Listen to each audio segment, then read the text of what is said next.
Foi et astuces spirituelles, chers amis internautes, comme je vous l'annonçais dans le sommaire de cette émission, je suis avec David Kofi Aza, prêtre de Fa, Dato Nguessedebedo, bonjour. Bonjour. Merci d'être là ce matin, merci et c'est un plaisir de vous revoir par ici. Plaisir partagé pour vous également. Professeur Boumayomé, bonjour. Bonjour. Merci également d'être là ce jour. Ce jour, on échange autour de la thématique ci-après. Féticheur, charlatan et vrai initié, comment faire la différence? Il s'agira entre autres d'aborder la question de la prolifération de pseudo-praticiens, la commercialisation abusive du spirituel et les dangers de la méconnaissance.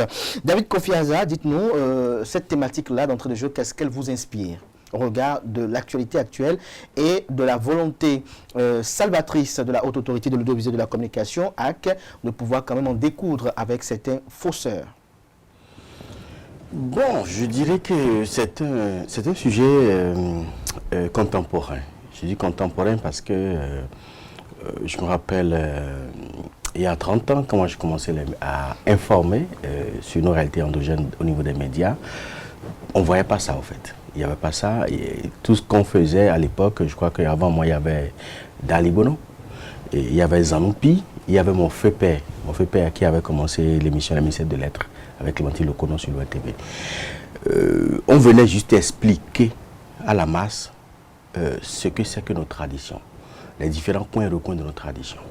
Maintenant, le fait que nous observons aujourd'hui, ce n'est plus ça au fait, parce que on a l'impression que la plupart ou beaucoup de nos dignitaires n'ont aucune notion du mécanisme, du fonctionnement de nos traditions et également du microcosme ou du macrocosme.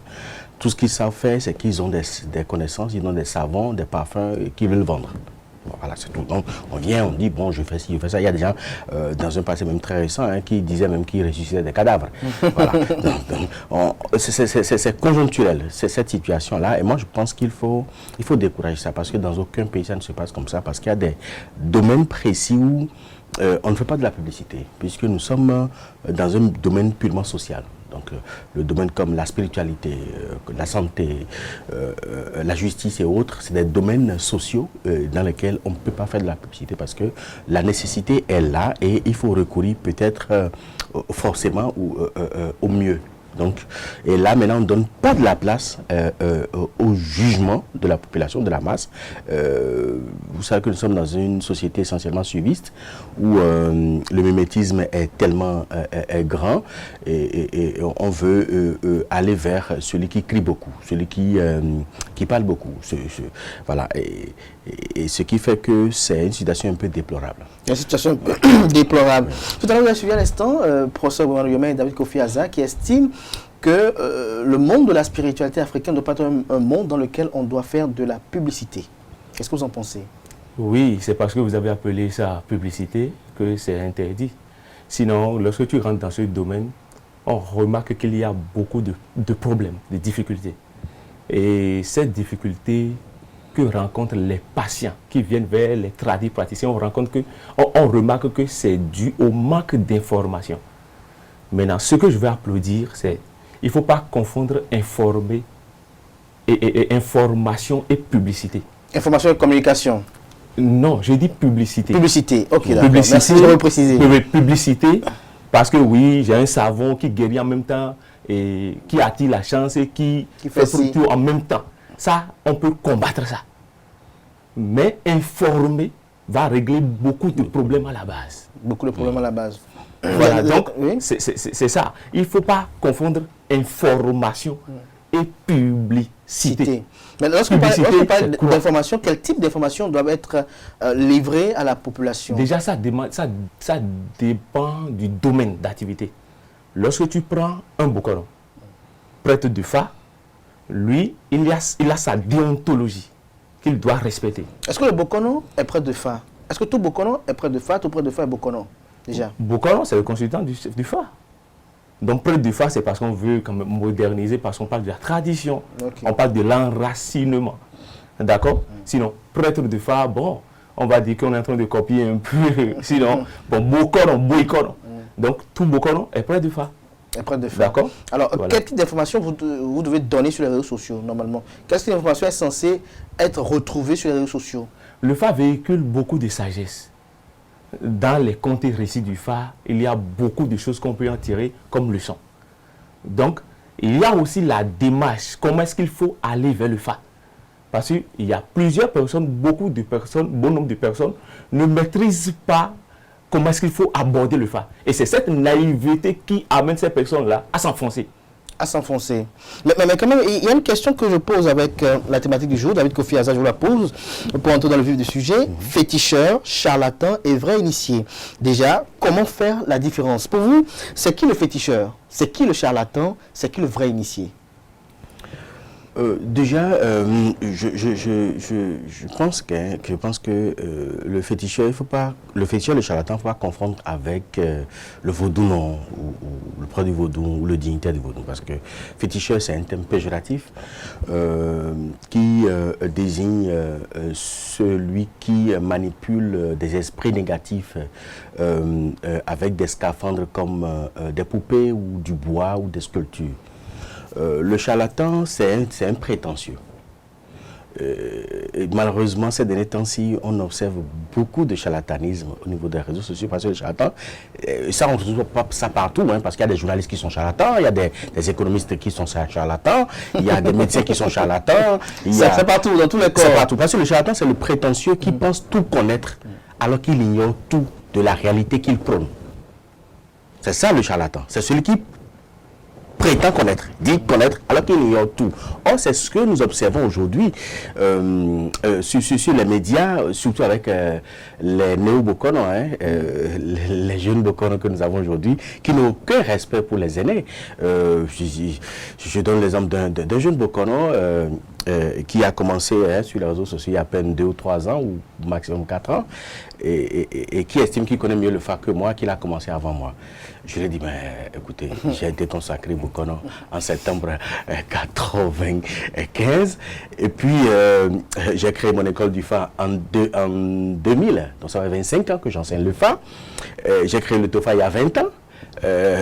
J'ai dit, bon, ok, prends le dernier, le Tofa, que tout le monde connaît. Il y a 20 ans, j'ai créé ça, et sors ça de ton âge, et puis il reste combien? Et quand celui-là vient dire en public, et puis estime que, c'est des gens qui estiment que tous ceux, quand ils viennent, au fait, sur les réseaux sociaux, pour eux, tous ceux qui étaient là avant qu'eux n'arrivent ne connaissent rien du tout, ne savent rien du tout. Et puis, c'est eux qui connaissent. Et qu'est-ce qu'on met à mes aigles? Les fagbés. J'ai dit à ces gens-là, vous ne connaissez rien. Même les fagbés là, c'est dépassé. On ne parle plus de fagbés. Écoutez, j'enseigne le Fa dans des grandes universités à travers le monde. Mais vous n'allez pas aller dire à Djarosou, oui, le Wayorosouvi. Mais qui connaît Djarosouvi, qui connaît Djarosouvi? Non.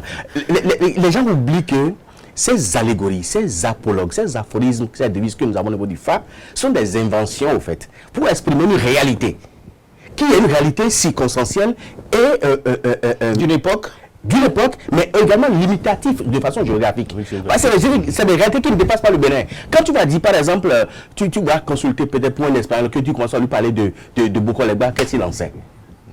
C'est rien du tout de ça. Donc il y a une universalité au niveau du Fa qu'aujourd'hui les gens ignorent.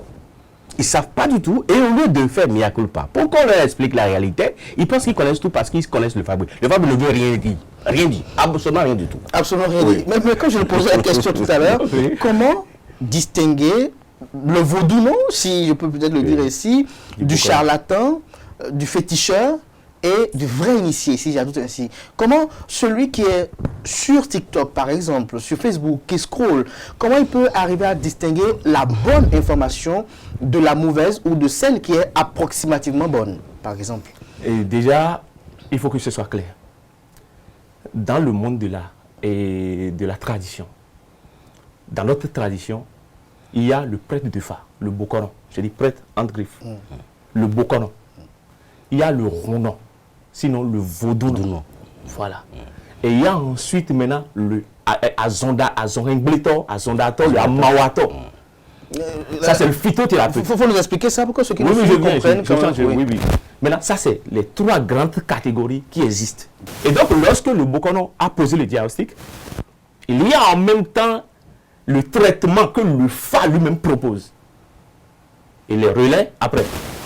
Maintenant, tu conviens avec moi qu'il Et quand on parle de Bokono, on parle de consultation, de diagnostic. Diagnostic, oui. Connaître l'origine du mal. Maintenant, on descend. Lorsque tu prends les Vaudounos, les Rounon, eux, ils ont la charge de t'informer sur l'entité que toi-même tu portes. D'accord? Quand tu parles d'entité, le type de vaudou que tu as, l'énergie de l'air, de l'eau, tellurique et tout ce qui va avec. Le vaudou assermenté a la charge de t'orienter clairement sur ça. Parce que peut-être dans ta consultation, chez ton Bokoro, Oui. on t'a déjà souligné un problème d'entité, de vaudou. Oui. Maintenant, pour répondre à ce besoin-là que ton Bokoro t'a sorti, soulevé, concernant le vaudou, Oui. il te dit, va voir ce vaudou-là, c'est un expert. Quand on parle de cette entité-là, ça veut dire que déjà, il y a collaboration entre le Bokoro et le vaudou. Maintenant, on descend. Oui. Allez-y. La phytothérapie, ça c'est les feuilles. Oui. Il y a des gens qui sont professionnels dans la manipulation donc des feuilles que nous avons en Afrique. Professionnel, c'est-à-dire quoi? C'est-à-dire que ils Ils connaissent sont dans mieux- les secrets des feuilles. ils connaissent mieux les feuilles. Mais est-ce qu'il y a des gens qui sont tout à la fois? Parce que c'est ce qu'on constate. Justement, sur les réseaux sociaux, on constate justement, c'est là on que n'arrive pas à distinguer, comme vous l'avez peut-être bien décrit, le Bokono du Rounon, c'est ça, le Rounogan, ou encore du phytothérapeute. Si on est arrivé aujourd'hui au fait que on parle de maraboutage, de charlatanisme, bien comme voilà. Si on est là aujourd'hui, c'est parce qu'une seule personne veut mélanger tout. C'est un problème de structuration en fait. Et pour que ce soit réglé, je salue les doyens. En fait, ils ont déjà pensé la chose. Comment? Oui, en réorganisant la chose. Par exemple, dans leur comité, il y a le comité des Bokoro. Dans le comité du professeur, il y a le comité des Vaudounos. Donc pourquoi est-ce que le seul comité ne contient pas Bokoro et Vaudounos? Ça veut dire qu'à la base, il y a Bokoro, il y a Vaudounos et il y a Marathon. Ce n'est pas la même chose. Maintenant, c'est la seule personne qui se lève et qui veut mélanger les trois profite de la naïveté du patient qui vient vers lui. Parce qu'il sait que lui ne connaît rien. Mais qu'est-ce qu'il fait que toi, on pense que tu ne connais rien? C'est parce qu'entre-temps, toi aussi, tu n'as pas pris la peine de t'informer, de participer à des formes de fora. C'est-à-dire que des séminaires de formation, d'éducation spirituelle.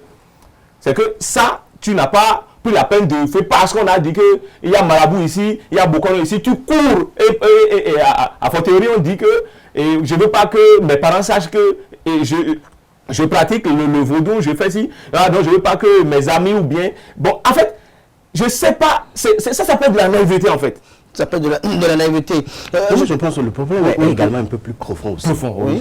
Un peu plus profond parce que, vous savez, il y a des gens au départ qui ont été très honnêtes. Mais le mauvais comportement de certains ont fait que beaucoup ont décidé alors de se rétracter. Je donne un exemple très simple. C'est-à-dire que le Bokoro qui reçoit un patient et qui a posé son diagnostic et il s'agit peut-être d'un vaudou qui est en train d'embêter la personne. Il dit, ah, ce vaudou-là, j'ai tel vaudou qui sait faire ça. Il va vers le vaudou, j'ai tel patient qui a tel problème. Voilà ce que le FA dit. Voilà ce que toi tu peux le faire. Et il le fait. Mais au bout du rouleau, ce vaudou à qui on a confié ce patient va médire le Bokoro qui a été honnête et qui est allé vers lui, va détourner ce patient-là et montrer à un patient que le Bokoro ne connaît rien. Et qui a mieux peut-être que lui. Et que lui, il est mieux. Et quand il va faire ça, une fois, deux fois, trois fois, la première fois, le Bokoro va dire, ben, quand même, si c'est comme ça, là, je préfère ne plus. Envoyer. Je vous donne un exemple. Oui, allez-y. Moi, je dirige un autre international qui est présent dans près de 50 pays à travers le monde. Et les membres, à un niveau donné, sont obligés de descendre pour faire l'initiation au vaudou. À l'époque, je n'avais pas mon propre couvent du vaudou. Donc, je suis obligé d'aller vers les vaudounos qui ont déjà leur couvent, puisqu'il s'agit de l'initiation de la mort et de la résurrection. Donc, vaudouno wasio, ben l'enfant ou moi d'ado, moi d'yesoueli. Ça veut dire quoi? C'est son utilité. Très rapidement, un peu de son utilité, c'est une immersion spirituelle qui me permet de mettre en harmonie l'individu avec sa divinité tutélaire. En d'autres termes. En d'autres termes, c'est qu'il devient un initié accompli. C'est différent de l'initiation au FA. C'est une initiation, vaudou. c'est le Fa qui détermine le vaudou vers lequel Donc, on il doit y faut aller. passer d'abord par l'initiation au Fa, Fa. c'est le Fa qui détermine tout. Avant d'aller à ce que... Avant d'aller vers le vaudou. Avant d'aller au vaudou. Ça fait le Bokono est en amont. Voilà. C'est lui qui pose le diagnostic et tout le reste maintenant. Voilà. Une petite digression, parce que j'ai des Bokono, c'est sûr que ceux qui nous suivent à l'instant là ont peut-être cette question-là aussi. C'est de savoir, lorsque l'initiation du Fa est effectuée et que l'on a le signe de Fa, parfois il y a plusieurs divinités ou plusieurs vaudous en présence sur le signe du Fa. Comment identifier le vaudou vers lequel le détenteur du signe doit aller s'initier? Là, vous souriez tous les deux. Non, en fait, c'est pas un secret. Comment est-ce qu'il faut aller vers le vaudou? En fait, lorsque tu prends le signe du Fa, le signe d'eau, le poli, le signe destin de la personne, c'est dans le langage, le double, que tu arrives à identifier le vaudou majeur. Le vaudou majeur, ça veut dire que la divinité qui pèse. Et dans ce langage, quand tu décodes le vaudou, l'entité qui est majeure, tu lui dis maintenant, tiens, je ne suis pas vaudou non. Sinon, je ne suis pas ce vaudou non. Parce que chaque vaudou a sa spécialité. Ouais. Voilà. Donc, et là maintenant, je t'envoie vers, ou bien je te propose un vaudou non qui peut t'aider dans ça. Et dans cette initiation, là, dans cette forme, dans la pratique de cette initiation, et il y a maintenant ce qu'on appelle la transcendance que tu dois opérer. C'est-à-dire tu te découvres, c'est que tu sors de ton corps Chanel pour aller découvrir cette entité. Cette initiation dont parle le professeur David Kofi. Quel est l'intérêt? Quel est l'intérêt? Écoute, tu portes une entité. Mais pour avoir peur de l'entité, respecter les interdits de cette entité, il faut qu'on te montre la face de cette entité. Comme ça, quand tu viens, tu ne peux plus parler comme les autres. C'est-à-dire, tu viens, tu dis, ce que je porte en moi là, c'est pas Dieu. Donc au niveau de l'or, vous envoyez les gens faire cette initiation-là. On oblige les gens à le faire parce qu'à un moment, depuis ce moment, notre spécialité, on étudie le vaudou. Dans tous les paramètres. Donc, tu ne peux pas étudier le vaudou ou comprendre l'essence même du vaudou si toi-même tu n'as jamais porté le vaudou. C'est ça. Maintenant, quand on envoie les gens dans les couvents faire, cette dignité estime que c'est parce qu'on ne connaît rien qu'on envoie les gens vers eux. Donc, et tout ça fait que... Du coup, vous avez décidé d'avoir votre couvent? On a décidé à avoir notre propre couvent et puis on le fait nous-mêmes. Sinon, ils ont commencé par former des gens. Voilà. Et quand tu formes des gens... C'est bizarre. Quand tu formes les gens et que à un moment donné, tu les envoies faire l'initiation, ce sont les premiers à se retourner encore contre toi. Tu es retourné pourquoi? Comment? Vous savez, aujourd'hui, on a un gros problème au niveau de la spiritualité. C'est que la jeunesse est très arrogante. La jeunesse spirituelle est très arrogante.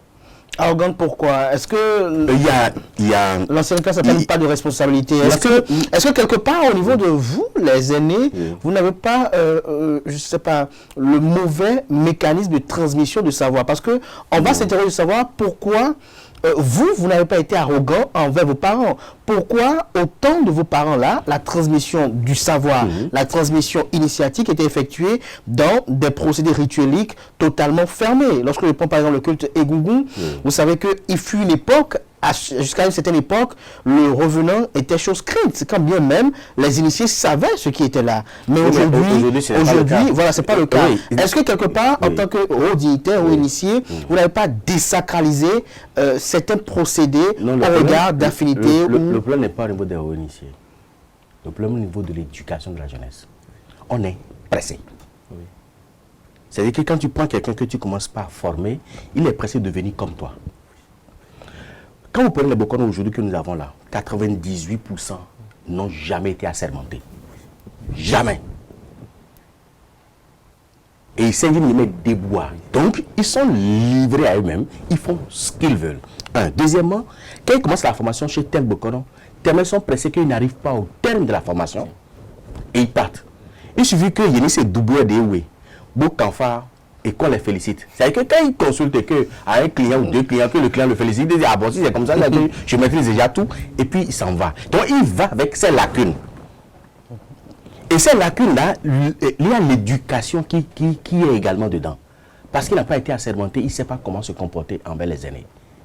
Donc c'est là, c'est le véritable problème. Et à un moment donné, il faut également souligner qu'il y a eu une rupture entre l'ancienne génération et la nouvelle génération. Parce que l'ancienne génération était prête à communiquer, mais la nouvelle génération est tellement pressée que quand on est pressé par rapport aux choses spirituelles, on se dit, bon, nous nommons. Et ce niveau nommons-là, c'est ça la lacune que la jeunesse aujourd'hui trimballe. Et c'est ça qui se joue maintenant avec la population. Parce que vous savez, quoi qu'on dise, le niveau de compréhension de la réalité au niveau de la population est très bas. La population ne maîtrise pas. Oui, tout à l'heure, on parlait. Elle ne maîtrise pas, mais il faut informer. Mais si dans l'information aussi, vous-même en dignité, vous n'entendez pas, des gens que vous avez formés, vous n'arrivez pas à les dompter, il n'arrive pas à avoir une bonne collaboration. Alors, à ce niveau-là, qu'est-ce qui va être fait pour ce Yomé? Bon, qu'est-ce qui va être fait? Point d'interrogation. Quand il n'y a pas des oreilles pour entendre et écouter, ça va toujours rester comme ça. Le problème, c'est quoi? Il faut encore repenser. C'est pour ça que je parlais de restructuration. Ça veut dire qu'au moment de la formation, si on commençait, sinon l'État, je dis l'État, commençait donc par faire un recensement de Bokoron et de classe en classe. Ça veut dire que classe A, classe B, classe C, de classe en classe, on sait que lui, il est à ce niveau-là. Et donc le Bokoron lui-même sait dans sa tête. Et ceux qui le forment aussi, ils savent que lui là, il n'a pas encore atteint la classe C. Là, ça limite les barrières. Ça me pose des barrières en même temps sur le fait que tu as le contact vis-à-vis avec le client qui est en face de toi. Mais tu sais qu'en fait, ce n'est pas les félicitations du client qui te donnent le grade. Mais le collège des anciens Bokoron, les doyens. Est-ce que vous comprenez un peu? C'est comme des tests. Bon, prenez l'église catholique. Le prêtre doit travailler correctement, il n'attend pas l'appréciation du fidèle. Le prêtre doit faire en sorte de gagner, de monter en grade jusqu'à aller au rang de cardinal. Ça s'appelle de la structuration. Et en partie, le problème c'est Mansewe. Parce que en fait, c'est ça le problème de l'Africain. On ferme la porte, on reste, on dit viens, je vais te former, Mais quand ils ont commencé maintenant pas dire ok, on n'a qu'à restructurer. Première année, deuxième année, troisième année, jusqu'à faire, tu t'imagines un élève Bokoron qui sort, qui présente sa thèse de doctorat, enfin. Mais écoute, ce serait une pépite. Il ne faut pas attendre la félicitation des clients, des patients qui vont venir. Non, ça méconnaît en même temps. Mais c'est parce qu'il n'y a pas ça qu'il se dit que bon, au moins sa félicitation doit venir de quelque part. Mais est-ce que quelque part, il n'y a pas ce désir de faire que... Non, attends, je n'ai pas fini. Lorsque toi, tu te lèves, tu dis, bon, je vais créer une école pour mettre fa dedans. Même beaucoup de collègues que tu as aussi, ils vont dire que parce que toi, tu as quelque chose derrière cette affaire-là, que tu es en train de créer une école là, que sinon, tu ne peux pas te mettre devant pour créer. Donc on va créer une école aussi. Donc on va créer une école aussi. Sinon, carrément, on commence par faire de la diffamation. Et en fait, c'est la totale. Je ne sais pas. En même temps, on a besoin que l'État le prenne en charge. L'État prenne ça en charge. Insérer ce système d'éducation. Insérer ce système dans l'éducation. D'accord? Et en même temps, on veut que ce soit le particulier qui le fasse. Mais le particulier, ils ont déjà expérimenté ça. Oui, justement, comme vous le dites si bien, et certains ont la crainte parce qu'on constate que le monde des cultes endogènes aujourd'hui est devenu quand même le réceptacle pour toute personne qui veut vivre de l'anarque, pour le dire ainsi, parce que dans le spirituel, parfois, c'est comme jouer à la roulette russe, peut-être, ou bien parfois jouer au loto, le patient vient, il pose ses problèmes, on lui fait une consultation de phare, en tant qu'ignorant, on ne peut pas savoir si c'est bien fait ou pas, peut-être dans une chambre. Voilà, peut-être son expérience peut lui faire savoir si les procédés ne sont pas les bons. Voilà, après on lui dit, bon, il y aura ci, il y aura ça, on lui dit de donner de l'argent, mais in fine, il n'a peut-être pas le résultat et il ne peut même pas interjeter appel quelque part ou même convoquer. Et donc, on se retrouve face à ça. Oui. Beaucoup de personnes ont ce mal en silence. Tiens, j'ai eu à payer tel montant à tel, j'ai eu à faire ci à tel. In fine, il n'a pas le gain de cause, mais il garde ça tranquille dans lui. Oui. Et si on pensait aussi à un annuaire, l'annuaire des Bokoron. Tu vois, lorsque tu finis ta formation, tu sors. La politique de l'alphabétisation de la langue nationale. Tout ça, là, ça c'est des avantages. Le Bokoron qui n'est pas instruit, il peut quand même écrire dans sa langue. Et donc, en même temps, la formation peut passer par là. Et ensuite, pénaliser par et comme on appelle des expositions. Mais là, il faut que l'Assemblée nationale vous accompagne. Mais on a œuvré pour que ça passe. Mon frère, on est où? Pour que ça passe, mais on est où? Tu as vu, ils ont mis le bâton dedans. Non, mais vous savez, depuis 2018, on est en train de courir derrière ça. Derrière cette proposition de loi pour créer un ordre des Bokono. Voilà. Pour créer un ordre des Vodouno. Pour créer un ordre de la Saint-Boko, qui sont les Amawato et autres. Mais qui sont ceux qui ont saboté ce projet? C'est les Bokono eux-mêmes. Pourquoi? Vous savez, nous sommes au Bénin. Pourquoi c'est lui qui va conduire ça? C'est ça.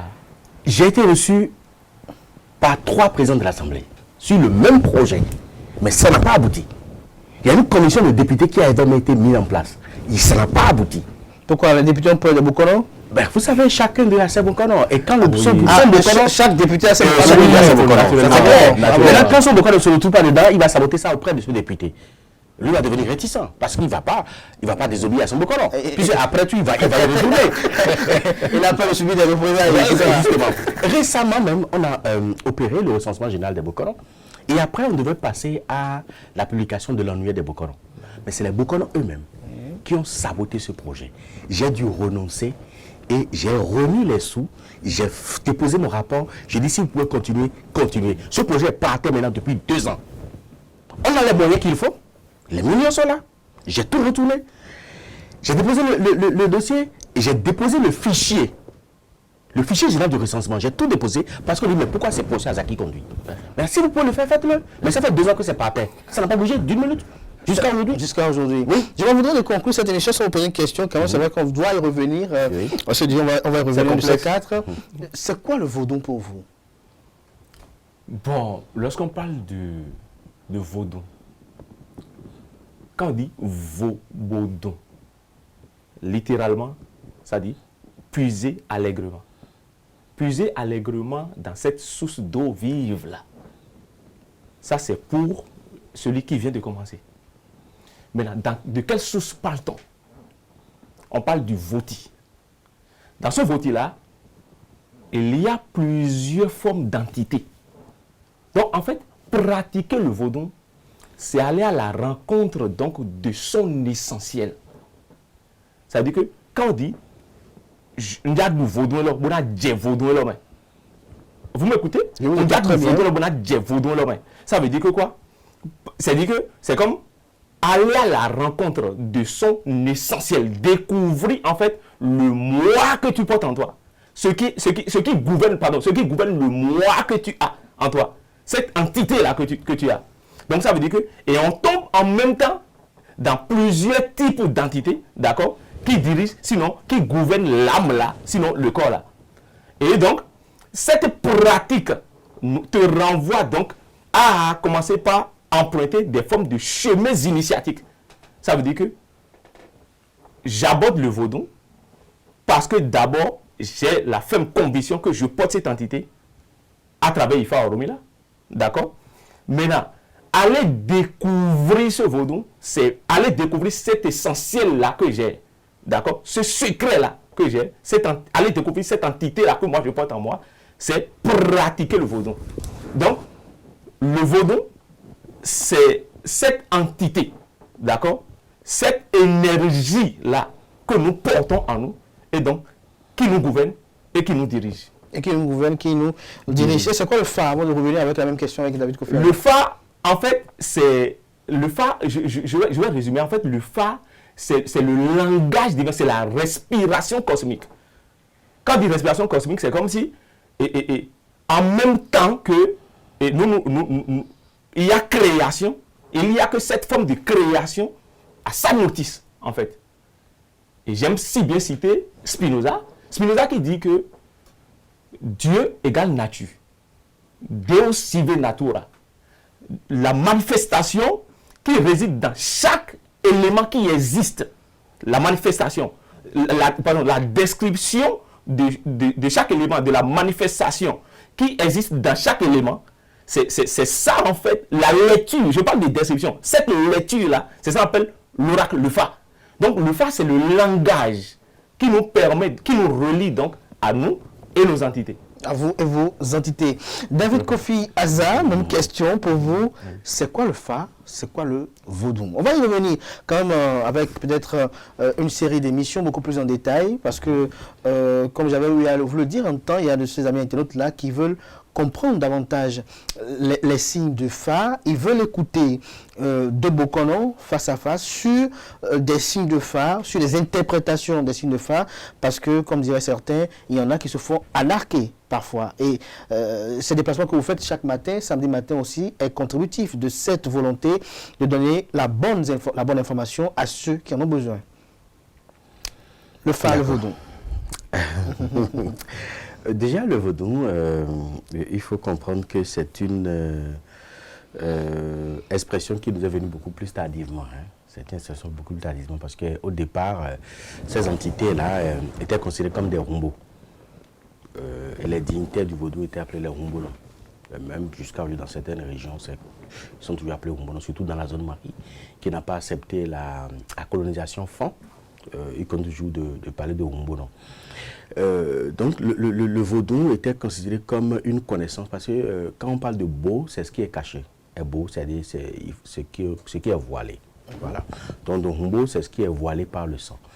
Le vaudou, en quelque sorte, c'est une entité, c'est une énergie qui prédomine en un individu. Parce que, vous savez, tous les individus portent la décade divine. C'est-à-dire que Dieu en 10 dimensions, puisque Dieu n'a que 10 dimensions. Et ces 10 dimensions-là, chacun de nous en porte. C'est à travers l'énergie de virilité, l'énergie de fécondité, l'énergie de dualité, l'énergie tellurique, l'énergie aquatique, l'énergie aérienne, le feu cosmique, l'ancêtre éponyme, ainsi de suite. Donc, c'est l'énergie qui prime sur la décade divine qui est considérée comme le vaudou d'un individu. Donc, si par exemple, dans la décade divine, c'est le Tohosu qui prime sur l'individu, on dira que cet individu est directement lié, directement rattaché à Tohosu. Alors que ce Tohosu n'est rien d'autre que l'énergie aquatique.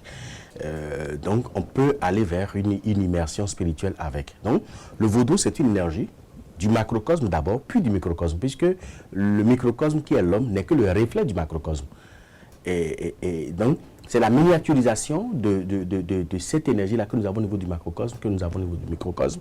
Et cela veut dire que la terre que nous avons ici, que nous vénérons, n'est rien d'autre que la chair de l'homme. C'est la même chose que l'eau qui constitue 70% de la masse corporelle de l'homme, l'air que nous inspirons qui est dans, que nous respirons, le feu cosmique qui est la température qui est en nous, le goût qui est en nous, c'est les eaux qui nous donnent la solidité, ainsi de suite. Donc, c'est juste l'appropriation de l'énergie que véhicule et le macrocosme et le microcosme que nous avons comme vaudou. Mais sous d'autres cieux, c'est appelé d'une autre manière. Même à l'intérieur de ce même Bénin, au nord par exemple, ils ne parlent pas de vaudou.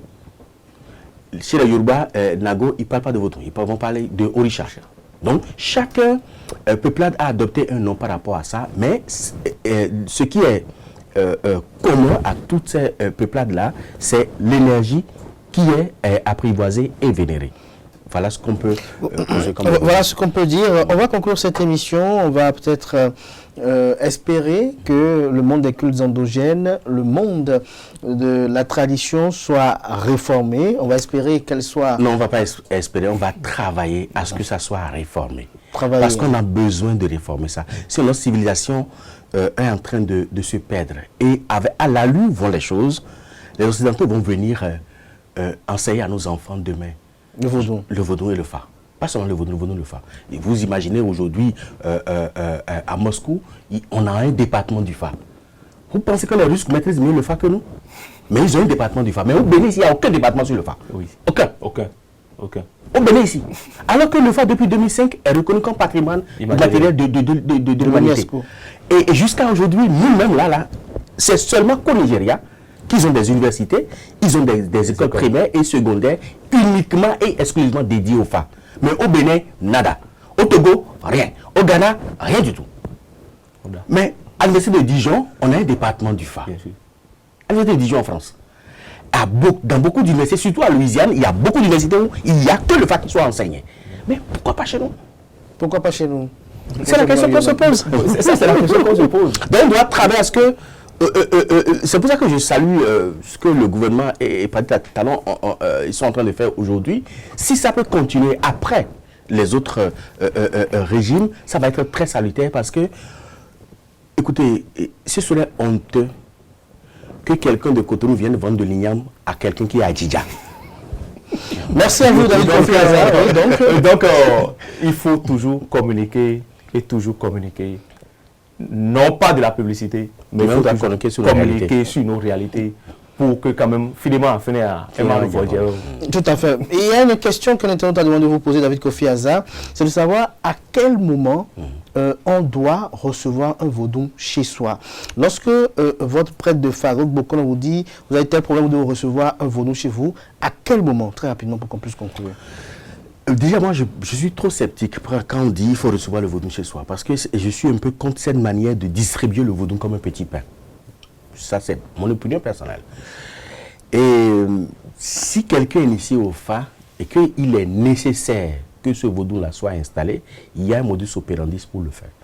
Mais on peut installer un vaudou à tout moment, même à tout moment de l'année. Seulement que nous avons une période où la 11e lunaison, où on dit qu'on ne va pas chercher les feuilles. Mais si le vaudou a déjà ses feuilles sèches avec lui, il peut le faire pendant cette période. Tu as une question? Oui, lorsque... Là aussi, ça, on parle de mode opératoire. Lorsque tu fais une consultation, mais tu as ton signe et qu'il y a des vaudous qui sont alignés sur ça, tu n'es pas obligé de tout mettre. Non, non. Parce que même le FA propose des étapes, des démarches. Le vaudou seul là, qu'on a appelé énergie, entité de l'air, du feu, tout ce qu'on... Voilà. Tu as la possibilité de lui faire des prières chez le Bokoro. C'est que le Bokoro a déjà ça et tu lui fais des prières. D'accord?